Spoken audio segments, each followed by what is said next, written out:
वहाँ से हमने बॉर्डर क्रॉस की, उसके बाद चमन आए, चमन से कोयटा आए। अगर पाकिस्तान आपको एक्सेप्ट नहीं करता और कहता है कि नहीं हम नहीं रख सकते तो दूसरा तो हम ऑप्शन तो क्या वहाँ होगा? रह ही नहीं सकते थे। 70 साल की पाकिस्तान उम्र को जितना खराब पाकिस्तान की मीडिया ने बनाया है ना, इतना तो हिंदुस्तानी यानी मीडिया मोदी ने। के दोबारा बरसरे इख्तिदार आने के बाद जब मजहबी बुनियादों पर बॉर्डर क्रॉस करना कैसे आसान है? कुछ बच्चे भी कि सब खत्म? नहीं नहीं, आज हाँ, अभी तो हैं। हमने एक फैसला कर लिया कि हमें हिंदुस्तान छोड़ना पड़ेगा। भारत से हिजरत करके पाकिस्तान आने वाले बाप बेटा आखिर पाकिस्तान क्यों आए? क्या वजूहात थी कि अपना घर बार ख़ानदान रिश्तेदार छोड़कर अपनी जान हथेली पर रख कर बॉर्डर क्रॉस करके पाकिस्तान का रुख किया? चलिए आइए उनकी आप बीती सुनते हैं उन्हीं की ज़बानी। अच्छा, बेसिकली आप लोग कहाँ से आए? दिल्ली से आए हैं जी, हिंदुस्तान की राजधानी दिल्ली से आए हैं। दिल्ली से। अच्छा, मुझे ज़रा थोड़ा सा बताएंगे कि किस तरह से ये सफ़र हुआ, किस तरह से आपका यहाँ आना हुआ, क्या मुश्किलात दरपेश आई या इजीली आप आ गए? देखिए, सफ़र के मसाइब और मुश्किलात तो अपनी जगह हैं, इसमें कोई दो राय नहीं है। इसी महीने की 5 तारीख को हम दिल्ली से रवाना हुए। दिल्ली से हम दुबई पहुँचे, यानी अबू धाबी पहुँचे। अबू धाबी से हमने वीज़ा लिया अफ़गानिस्तान का और काबुल पहुँचे। ठीक है। दिल्ली से हमने दुबई का वीज़ा लिया, यूएई का वीज़ा होता है, दुबई का नहीं होता। तो वहाँ पहुँचे, वहाँ से हमने वीज़ा लिया अफ़गानिस्तान का, वहाँ से बाई फ़्लाइट हम काबुल पहुँचे और काबुल से फ़्लाइट के ज़रिए हम कंधार पहुँचे। कंधार से टैक्सी के ज़रिए हम उस तरफ यानी अफ़गानिस्तान के सरहदी शहर स्पिन बुलदक पहुँचे। वहाँ से हमने बॉर्डर क्रॉस की, उसके बाद चमन आए, चमन से कोयटा आए, कोयटा से कराची आए। हम आपके सामने हैं। मुझे एक बात बताइए, माशाल्लाह से आपको पता है कि दुबई इतनी अच्छी सिटी है, वहाँ पे मतलब मईशत भी बहुत अच्छी है। अब पाकिस्तान के बारे में आप जानते हैं कि आपके इंडिया वाले मतलब जी जी कहते हैं कि कंगला मुल्क है, ऐसा ही है, ऐसा ही कहा जाता है कि कंगला देश है पाकिस्तान, महंगाई ज़्यादा है यहाँ पे। तो दुबई में रुकना था, पाकिस्तान ने क्यों चूज़ किया? देखिए, दुबई की कुछ शराइत हैं। हम्म, दुबई कोई मुल्क नहीं है सही मानों में, हम्म, वो एक ज़मींदारी है। हम्म, वहाँ पे जो लोग जाते हैं वो नौकरी करने जाते हैं, वहाँ शहरियत का कोई स्कोप नहीं है। अगर आप वहाँ पे अपने किसी डिपेंडेंट को अपने साथ रखना चाहते हैं तो आपकी आमदनी किसी भी कीमत पर तकरीबन 7,000 दिरहम से कम नहीं होनी चाहिए, हम्म। क्योंकि आप उसके बगैर तो दुबई का ख़र्चा उठा नहीं सकते। ये सर्टिफाइड तरीके से आपको पेश करना होता है अपनी कंपनी के ज़रिए कि हमारी इतनी आमदनी है, फिर वो अलाउ करते हैं कि आप अपने डिपेंडेंट को वहाँ लाके परमानेंटली अपने साथ रख सकें। अब चूंकि मेरा बच्चा जो है वो ज़्यादा से ज़्यादा 4,000 तक की कमाई कर सकता था वहाँ पे, इसके पास जो प्रोफाइल है, तो हम तो वहाँ रह ही नहीं सकते थे। 70 साल की उम्र में ये अगर वहाँ लाखों भी कमाता तो मेरी देखभाल कौन करता, ये एक मसला था, इसलिए हम वहाँ नहीं जा सकते थे। अच्छा, मुझे ये बताइएगा कि आपकी और भी फैमिली मेंबर्स हैं, वाइफ, बच्चे, मतलब एक तो साहबजादे आपके साथ है, जी। इसके अलावा और सन मज़ीद फैमिली? 1989 में मेरी शादी हुई थी और वो शादी कोई 3.25 साल चली गई। इस शादी से मेरे 2 बच्चे थे। इसका एक बड़ा भाई था जो 5 साल की उम्र को पहुंचकर फौत हो गया। सन 93 में हमारी अलहदगी हुई, उसके बाद से बच्चा मुस्तकिल हमारे साथ है। तो हमारी ये कुल कायनात है। सही, मतलब ये है कि अभी आपकी कोई बेटी बेटी नहीं है, दो कोई बेटे थे, एक की डेथ हो गई, एक आपके साथ है। ठीक है, तो ये भाई साहब की कोई शादी वादी नहीं करवाई? अभी तक नहीं हुई। दरअसल 5 साल पहले यानी मोदी के दोबारा बरसरे इख्तिदार आने के बाद जब मजहबी बुनियादों पर अक़लियतों पर ख़ास तौर से मुसलमानों पर मज़ालिम बढ़े और उसका कोई तदारुक होता हुआ नज़र नहीं आया, तो हमने एक फ़ैसला कर लिया कि हमें हिंदुस्तान छोड़ना पड़ेगा। हिंदुस्तान छोड़कर हम कोई अमेरिका, ब्रिटेन, फ्रांस, जर्मनी वगैरह नहीं जा सकते थे। उसके लिए बहुत पैसों की ज़रूरत होती है, क्योंकि शहरियत जिन तरीक़ों से हासिल होती है उनमें पैसे चाहिए। बिल्कुल।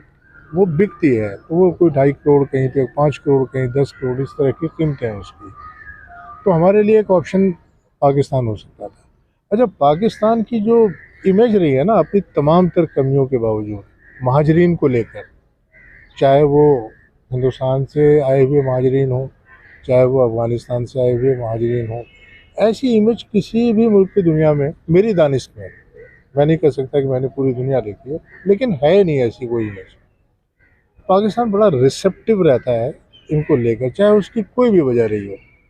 तो ये एक ऐसा कॉन्फिडेंस था कि ये जानते हुए भी कि अगर हमने ये वाला रूट लिया जो मैंने आपको बताया, तो इसमें हम अफ़गानिस्तान से पाकिस्तान में जब दाखिल होंगे तो हम मुलजिम होंगे या मुजरिम होंगे, और हम उससे इनकार नहीं कर सकेंगे कि आखिर आप बगैर वैलिड ट्रैवलिंग डॉक्यूमेंट के यहाँ पे कैसे आ गए। ये तो हमें मानना ही पड़ेगा ना, क्योंकि कोई वैलिड ट्रैवलिंग डॉक्यूमेंट हमारे पास नहीं होगा। फिर भी पाकिस्तान की उस इमेज को देखते हुए हमारे अंदर इतना एतमाद था कि हमारे साथ कोई ज़्यादती नहीं होगी, ज़ाब्तों के तहत कार्रवाई होगी, और हम साफ कहेंगे कि हमें हिंदुस्तान नहीं जाना। आपके ज़ाब्ते जो कहते हो, जो सज़ा दे सकते हो, क्या सज़ा देंगे, उम्र कैद कर देंगे ना, कर दें, कोई बात नहीं, वहाँ से तो बेहतर है ना। अच्छा, वहाँ पर आपकी कोई प्रॉपर्टी वगैरह, घर वगैरह था? देखिए, आपको सुनकर बड़ी हैरानी होगी कि भारत इस मामले में बहुत महंगा मुल्क है, आप वहाँ पे घर नहीं ले सकते। अच्छा। जी, अगर पाकिस्तानी रुपयों में आपकी आमदनी 1 लाख रुपए भी है, वहाँ पे पाकिस्तानी रुपयों में अगर 1 लाख रुपए की आमदनी है, तो आप किराए के मकान में ही रहेंगे। अच्छा जी। जी, इतना महंगा है वहाँ पे। अच्छा, आप क्या कोई जॉब वगैरह करते थे मैं वहाँ एक पर? जर्नलिस्ट हूँ, और मेरा अपना अखबार रहा। अखबार का नाम द मीडिया प्रोफाइल था, एक हफ्तावारी अखबार। इसके अलावा मैं सोशल और पॉलिटिकल वर्कर भी हूँ, मैंने इलेक्शन भी लड़े हैं। अच्छा। जी, सोशल एक्टिविटी हमारी ये थी कि हम रमज़ान के दिनों में किट लोगों को सप्लाई किया करते थे, गुरबा को। और इसके अलावा हमारी जो एजुकेशनल एक्टिविटी थी वो ये थी कि जो मुसलमान, कमज़ोर तबके के मुसलमान बच्चे थे, उनको अंग्रेज़ी पढ़ाकर ग्रेजुएशन कराते थे, और अगर वो ख्वाहिशमंद होते थे तो हम उनको लॉ कराते थे। अच्छा, वहाँ पे ये कहा जाता है कि जो है ना, क्या कहते हैं, वहाँ पे मजहबी आज़ादी नहीं है, नमाज नहीं पढ़ने दी जाती, कुर्बानी नहीं करने दी जाती, गाय का गोश्त तो चले, गाय माता वो उनकी माता हैं, तो इसमें कितनी सच्चाई है कि वहाँ नमाज नहीं पढ़ने दी जाती, इसमें कुर्बानी नहीं पूरी की जाती? सच्चाई है। तो अच्छा, मुझे ये बताइएगा, आप तो माशाल्लाह यंग हैं, वहाँ पे आपको क्या प्रॉब्लम्स दरपेश आई कि जैसे मजहबी तौर पे, जैसे वहाँ लोग कहते हैं कि नमाज नहीं पढ़ने दी जाती, कुर्बानी नहीं करने दी जाती, मतलब मारा जाता है कि तुमने गाय माता को क्यों काटा, नमाज क्यों पढ़ रहे हो, तो इसमें कितनी सच्चाई है? जी, बिस्मिल्लाहिर्रहमानिर्रहीम। इसमें पूरी ही सच्चाई है अच्छा। जी, क्योंकि मेरे खुद के साथ एक ज़ाती अच्छा। 3 केस हुए हैं। पहला केस तो ये है कि मैं जिस वक्त कंपनी में जॉब करता था, एक कंपनी थी डैन ब्रॉडबैंड, तो उसमें मैं वाईफाई वगैरह इंस्टॉलेशन करता था। तो ये सन 2018 की बात है कि मैं एक पार्क के अंदर बैठा हुआ था लंच के वक्त। अचानक 3-4 लड़के आए, उन्होंने मुझे पीटा और मेरे पैसे वगैरह छीने। और सबसे पहले तो उन्होंने मेरा नाम पूछा। नाम पूछने के बाद इस्तकबाल कह लें, जो भी कह लें, जितना उनको करना था कर लिया। फिर उसके बाद उन्होंने वाहियात स्लोगन्स बोले कि तू मुल्ला है, ये वो, बस वाहियात बातें। मतलब जानने वाले थे या आउटसाइडर थे, नहीं, मुसलमान होने की हैसियत से? वो मुसलमान होने की हैसियत से, जाहिर सी बात है, नाम पूछेंगे तो उसके बाद जब पीटेंगे तो जाहिर सी बात है एक टारगेट कर करके ही ये किया गया था। ये बात मैंने अपनी कंपनी में ऊपर बताई, टीएल को बताई, मैनेजर को बताई, ऊपर बताया कि भाई ऐसे ऐसे बात हुई है और ये स्लोगन्स दिए गए मुझे। तो उनका वही एक जवाब था कि भाई अगर वहाँ से हट जाएं, दूसरी जगह चले जाएं।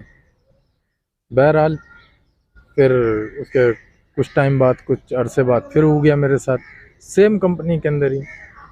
अच्छा, मुझे ये बताइएगा कि चले, थोड़ा सा ये प्रॉब्लम तो है वहाँ पे तकरीबन ऑलमोस्ट तमाम मुसलमानों के साथ। अब मुझे सिर्फ ये बताइएगा, क्या वजह थी कि जो है ना, क्या कहते हैं, आप वहाँ पे आपकी माशाल्लाह आपका अपना अखबार भी था, मीडिया से बिलोंग थे, आपकी अपनी जॉब भी थी, इतने साल गुजार दिए, आपने भी एक उम्र का हिस्सा गुजार दिया, आप भी माशाल्लाह मैच्योर हैं, उसके बाद सोचा पाकिस्तान आने को, ऐसी क्या प्रॉब्लम्स दरपेश आई जिसकी वजह से आपको पाकिस्तान आना पड़ा? जी, असल में ज़मीन छोड़ना इतना आसान नहीं होता। पूरा घर छोड़ना इतना आसान नहीं होता है, ख़ानदान था पूरा। बस परेशानी यही थी कि आज मेरे साथ हो रहा है और मेरे वालिद के साथ सामने हो रहा है और दोनों के साथ हो रहा है, कल को हमारे बच्चे होंगे फिर क्या होता। मजहबी आज़ादी नहीं है। मजहबी आज़ादी बिल्कुल नहीं है। मजहबी आज़ादी अगर होती तो सन 2002 में फसाद ना हुआ होता और सन 2020 में भी फसाद ना हुआ होता। हमारे घर से चंद 1-1.5 किलोमीटर पे एक बहुत बड़ा फसाद हुआ है। अगर पाकिस्तान आपको एक्सेप्ट नहीं करता और कहता है कि नहीं हम नहीं रख सकते, तो दूसरा ऑप्शन क्या होगा आपके पास? देखें, उम्मीद तो नहीं है। अगर ऐसा हो जाता है तो उससे बेहतर है कि आप ही हमें मार दें, क्योंकि वहाँ पे जाएंगे तो मुझे तो मरना ही है। मेरा तो इनकाउंटर तय है। वालिद साहब के साथ क्या होगा, अब मुझे तो ये भी उम्मीद नहीं है कि मैं इनको कंधा दूँ ना दूँ, लेकिन ये उम्मीद है कि ये मुझे कंधा देंगे। अच्छा, तो यहाँ पाकिस्तान आने के बाद, बॉर्डर क्रॉस करने के बाद आप कहाँ गए, किस एरिया में गए, किससे मिले? देखिए, जिस वक्त हम सबसे पहले आए थे तो हम लगातार गाड़ी में ही थे। हम डायरेक्ट कराची आए थे और कराची में सबसे पहले हम औरंगी फोर पर आए थे। अच्छा। क्योंकि हमें एक औरंगी के बारे में ही पता था कि इधर महाजिर रहते हैं। वहाँ पर हमने कुछ मस्जिदों का नाम पूछा, जैसे तहरीक लब्बे के, जमात इस्लामी है। तो हमने सोचा कि इनसे बात करेंगे, इनको बताएंगे हम आए हैं। वो थोड़ा सा हमें मशवरा देते थे, दे सकते थे। तो ऐसी बात हमारी कोई बनी नहीं और बहुत शदीद गर्मी थी। तो फिर यही फ़ैसला हुआ कि भाई हम आए हैं तो हमें तो सरेंडर करना ही करना है अपने आप में। तो हम डायरेक्ट चले गए आईजी ऑफिस, जो आईजी साहब जो मेन कमिश्नर हैं, जो सबसे बड़े। उससे पहले हम होटल वगैरह पे भी गए थे तो हमें होटल वगैरह नहीं मिला। तो फिर हम डायरेक्ट होटल ना मिलने की वजह यही कि विदाउट पासपोर्ट और विदाउट वीज़े पे थे हम। अच्छा, आपने उनको खुद बता दिया कि हमारे पास पासपोर्ट और वीज़ा नहीं है? जी बिल्कुल, वो मांगते हमने खुद ही बताया। तो मतलब कोई कार्ड वगैरह तो होगा ना इस तरह का, जैसे आप लोग का आधार कार्ड होता है या कुछ इस टाइप का राशन कार्ड, तो वो दिखा सकते थे आप? नहीं, हमने तो हमें असल में छुपकर तो रहना ही नहीं था ना, हमें तो बताना था कि हम 2 नंबर से आए और हमने उनको बताया भी। तो जब आपने बताया तो उनका क्या रिएक्शन था? बस वही घबराहट कि नहीं, बिल्कुल ये आतंकवादी ना हो, टेररिस्ट ना हो, ऐसा ही ना? बिल्कुल बिल्कुल घबरा जाहिर गए। सी बात है। तो फिर जब हमने उनका चेहरा और रिएक्शन देखा तो हमने यही फैसला किया कि वो डायरेक्ट आईजी साहब के पास जाना चाहिए, कहीं ऐसा ना हो कि कोई बात ही हो जाए। तो हम डायरेक्ट आईजी साहब के पास गए, नीचे रिसेप्शन पे बात की, वाली साहब ने बात की थी और सामान हमारे पास 2 अटैची, 1 बैग, उन सामान के साथ बाकायदा गए थे। अच्छा, सामान, चले ये बात तो मैं चले मानती हूँ कि दुबई गए बाय वीज़ा गए, अफगानिस्तान गए बाय वीज़ा गए, बॉर्डर क्रॉस करते हुए सामान इजीली आ गया आप लोगों के साथ? देखें, जब आदमी कोई एक सफ़र तय करता है और नेक नियति से करता है तो फिर उसमें अल्लाह ताला आसानियाँ भी करता है। तो ये भी था एक, और बहुत आसानी के साथ आ गए थे। मतलब परेशानियाँ तो थी। बॉर्डर क्रॉस करना कैसे आसान है? नहीं, आसान तो नहीं है, खैर बहुत मुश्किल है, बहुत टेढ़ा काम है। जगह जगह फौज थी, जहनी अजियत थी, पैसा भी लगता है अच्छा खासा। बिल्कुल। पैसों की कोई बात नहीं है। जब आप घर से निकले हैं, ये तय करके निकले हैं कि भाई हमें फला जगह पर पहुंचना है, और जो हम रुपए लेके निकले हैं, आप यूँ समझ लीजिए हमारे पास जब दिल्ली से चले थे तो 4.5-5 लाख रुपए थे वहाँ के हिंदुस्तानी, जो यहाँ के 20 लाख के आसपास बनते हैं। तो हमने ये मान लिया था कि अगर सारे के सारे पैसे भी खर्च हो जाते हैं, पहुँच जाते हैं, तो कोई मसला नहीं है। वहाँ के कितने थे आपके पास? तकरीबन 4.5 से 5 लाख के दरमियान। अच्छा, जी, कुछ बच्चे भी के सब खत्म? नहीं आज अभी हैं अभी हैं। चले भाई, शुक्र है कि अभी है, या अभी हैं, वो जबरदस्त। आपकी दुआओं से और इदारों की मेहरबानी से हैं। क्या चाहते हैं पाकिस्तान हुकूमत से? सिर्फ पनाह, एक पुरसकून मौत में, बाइज़्ज़त ज़िंदगी के लिए, अपने लिए पुरसकून मौत, कि जब मैं मरूँ तो मेरे चेहरे पर टेंशन ना हो अपनी औलाद के लिए कि मैं उसे कैसे हाथों में छोड़ कर जा रहा हूँ। आप उस अज़ियत का तसव्वुर नहीं कर सकते जो एक मुसलमान को होती है हिंदुस्तान में। बिल्कुल। एक लड़के को लड़की की तरह नहीं पाल सकते, उस पर एक ख़ानदान की जिम्मेदारी होती है। लड़कियाँ बहुत सारे काम करने लगी हैं, लेकिन लड़कियों में फ़र्क होता है, ठीक है। उसे हम लड़कियों की तरह नहीं पाल सकते, उसको आज़ादी देनी पड़ती है। बिल्कुल, घर में महदूद करके नहीं रख सकते। अब एक लड़के को जो 9 बजे से 7 बजे तक काम करता है, और पूरी रफ्तार से मोटरसाइकिल चलाकर 8 से पहले नहीं पहुंच सकता अपने घर, आप ये वार्न करते हैं 8:15 बजे फ़ोन करके बता देना अगर कोई दिक्कत है तो। इस डर के साथ जिंदगी गुजर रही थी आप कि घर आएंगे जी। नहीं आएंगे, कोई रास्ते में हादसा तो नहीं हो गया। यस, ये तो पाकिस्तान के बारे में जैसा सोचा था वैसा पाया या कुछ अलग पाया? देखिए, मेरी बात को महसूस ना कीजिएगा, पाकिस्तान को जितना ख़राब पाकिस्तान की मीडिया ने बनाया है ना, इतना तो हिंदुस्तानी मीडिया ने भी नहीं बनाया। यानी यहाँ और वहाँ दोनों एक ही जगह पे खड़े नज़र आते हैं कि पाकिस्तान को जितना बुरा हो सके दिखाना है। इतना बुरा नहीं है, मसाइल बहुत हैं, इसमें कोई दो राय नहीं है। हमने जो सोचा था, जो जानते थे क्योंकि मीडिया में है तो हमें मालूम है कि भाई डॉलर कितने का चल रहा है, पेट्रोल कितने का है, बिजली का बिल कितना आता है, सब मालूम था। कोई ये तो पता है ना कि आपको यहाँ पे महंगाई बहुत ज्यादा है, गुजारा करना बड़ा मुश्किल है, उसके बावजूद 25 करोड़ लोग यहाँ रहते हैं ना, ये भी मालूम है। इस मुल्क में 25 करोड़ लोग रहते हैं, ये भी मालूम है। आपने कैसा पाया पाकिस्तान को? बहुत अच्छा, बहुत खूबसूरत, बहुत अच्छा लगा। मैं इदारों के ताल्लुक से एक बात कहूँगा, और इसे आप चमचागिरी ना समझें। आप ये मान के चलें, मेरी उम्र भी नहीं है और मैं ऐसा आदमी तो बेटा बिल्कुल भी नहीं हूँ जो किसी की चमचागिरी कर सके, बिल्कुल भी नहीं हूँ। I have been an outspoken debater throughout my life. परसों कल की बात है, शायद 2 SHOs आए, ठीक है, वो यहाँ बैठे, आज ही की बात है, वो यहाँ बैठे इसी थाने के।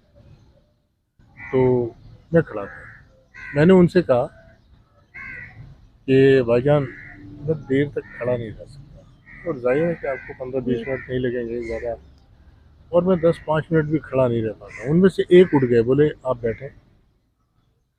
जब गुफ्तगू शुरू हुई, उन्होंने पूछा आपको क्या लगता है, तो मैंने कहा देखें आप SHO हैं, मेरा कॉन्फिडेंस देखें, मैंने आपसे कहा मैं खड़ा नहीं रह सकता, मैं मुजरिम हूँ, इकरारी मुजरिम हूँ कि मैंने बॉर्डर क्रॉस किया है। आपने मेरी उम्र का लिहाज किया, आप खड़े हो गए। एक खड़ा हो गया और कहने लगा कि साहब आप बैठे हैं। मैं कहा कांस्टेबल को भी देख करके किसी हिंदुस्तानी मुसलमान की ये हिम्मत नहीं हो सकती, वो कहे कि मैं एक सीनियर सिटीज़न हूँ। बोले तो क्या हो गया भाई, अच्छा, वो सीनियर सिटीज़न है तो क्या मेरी जान लेगा? ये उनका लहजा होता है, पुलिस वालों का ये लहजा होता है। आप सोचें वो क्या हो गया भाई, क्या तू सीनियर सिटीजन है तो हमारी जान लेगा? बड़ा पढ़ा लिखा नेता बन गया, घना नेता बन गया। अच्छा, जी, घना का मतलब बहुत ज्यादा। बहुत ज्यादा। इतनी तो हिंदी हमें भी आती है, जी, आप मूवीज वगैरह ने सिखा दिया है। सोचिए क्या बीतेगी, एक बार भी आपकी, अल्लाह ना करे, बिल्कुल, आपकी जिंदगी में एक बार भी ऐसा हो जाए। सेल्फ रिस्पेक्ट जो है ना बहुत जरूरी है। DCPs के साथ अब ये जो यहाँ पे आप लोग ईदी सेंटर में आए हैं, यहाँ रिहाइश पजीर है, यहाँ पे किसी तरह की कोई डिफिकल्टीज वगैरह या कोई परेशानी आ रही है? नहीं, अल्लाह का शुक्र है, अभी तक तो कोई परेशानी नहीं हुई है। नहीं हुई है। इन्होंने हमारा अच्छा, बहुत- बाहर आने जाने में कोई प्रॉब्लम?